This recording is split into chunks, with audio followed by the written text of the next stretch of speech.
ഷാഫി പറമ്പിലിനെതിരെ ഇന്നലെ CPM ജില്ലാ secretary Suresh Babu ഉന്നയിച്ച ആരോപണങ്ങളെ ചൊല്ലി CPM-ൽ ഭിന്നതയുണ്ടെന്നാണ് പുറത്തുവരുന്ന വിവരം.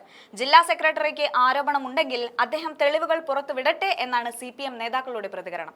എന്തായാലും സുരേഷ് ബാബുവിന്റെ അധിക്ഷേപത്തിനെതിരെ Congress Alathur block general secretary Pramod പരാതിയുമായി മുന്നോട്ടു പോയിരിക്കുന്നു എന്നത് CPM-നെ ഏതാണ്ട് പ്രതിരോധത്തിൽ ആക്കിയിരിക്കുകയാണ്. മനഃപൂർവ്വം ഷാഫിയെ അപമാനിക്കുകയാണെന്നും സുരേഷ് ബാബുവിന്റെ പരാമർശം സ്ത്രീ സമൂഹത്തെ അപമാനിക്കുന്നതെന്നും പരാതിയിൽ പറയുന്നുണ്ട്. ആരോപണത്തിൽ കോൺഗ്രസിന്റെ ഒരു വിഭാഗം വ്യാപക പ്രതിഷേധം തുടരുമെന്നതും CPM-നെ ഭീതിയിലാക്കുകയാണ്. സുരേഷ് ബാബു എന്തുകൊണ്ട് പരാതി ഉന്നയിച്ചു എന്നത് അദ്ദേഹത്തോട് തന്നെ ചോദിക്കണമെന്നാണ് നേതാക്കളുടെ പ്രതികരണം. ജില്ലാ കക്ഷിയുടെ ആരോപണത്തിൽ കക്ഷി ചേരുന്നില്ല എന്ന് AK ബാലനും പറയുന്നുണ്ട്. ആരോപണം ഉന്നയിച്ച വ്യക്തിക്ക് കയ്യിൽ അത് തെളിയിക്കാൻ തെളിവുണ്ടാകുമല്ലോ എന്നാണ് ബാലൻ പറയുന്നത്. തന്റെ കയ്യിൽ രേഖയില്ലാത്തതിനാൽ ആരോപണം ഉന്നയിക്കുന്നില്ല എന്നും AK ബാലൻ പരിഹാസം രേഖപ്പെടുത്തിയിട്ടുണ്ട്. മൊത്തത്തിൽ പറഞ്ഞാൽ സുരേഷ് ബാബു പെട്ട അവസ്ഥയിലാണ്. ഇന്നലെ അദ്ദേഹത്തിന്റെ വായിൽ നിന്ന് പുറത്തു വന്ന ഗോസിപ്പ് കലർന്ന കുളിക്കടവ് വർത്തമാനങ്ങൾ ആരെയും അമ്പരപ്പിക്കുന്നത് തന്നെയായിരുന്നു.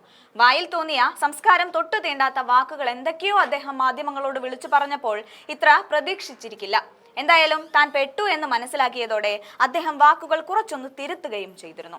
രാഹുൽ മാങ്കൂട്ടത്തിലിനെതിരെയുള്ള ചോദ്യങ്ങൾ ഉയർത്തിയ മാധ്യമങ്ങളോട് ഷാഫി പറമ്പിലിനെ കുറിച്ചുള്ള പരാമർശങ്ങൾ തുന്നിച്ചേർത്തുകൊണ്ട് സംസാരിച്ചത് തന്നെയാണ് ഏറ്റവും വലിയ പ്രശ്നമായതും. CPM-ന്റെ യഥാർത്ഥ ലക്ഷ്യം ഷാഫി പറമ്പിൽ തന്നെയാണ്. എന്തെന്നാൽ അദ്ദേഹത്തിന്റെ അത്രയും ജനങ്ങളിലേക്ക് ഇറങ്ങാൻ സാധിച്ച പിന്തുണയുള്ള മറ്റൊരു നേതാവ് ഇല്ലെന്നത് തന്നെയാണ് അതിന്റെ കാരണവും. രാഹുലിലൂടെ ഷാഫിക്കൊരു പണി എന്ന തരത്തിൽ തന്നെയാണ് കാര്യങ്ങൾ മുന്നോട്ട് പോകുന്നതും.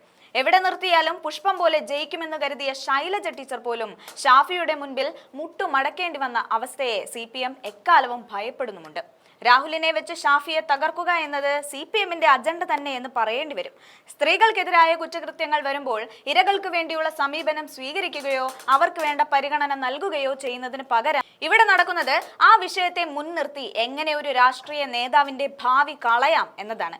അതിനാൽ തന്നെയാണ് ഒരു രാഷ്ട്രീയ പാർട്ടി എന്ന നിലയിൽ പ്രതികരിക്കാതെ തെരുവ് ഗുണ്ടകൾക്ക് സമാനമായ പ്രതികരണങ്ങൾ CPM-ന്റെ ഭാഗത്തു നിന്ന് കടന്നു വരുന്നതിനുള്ള കാരണവും.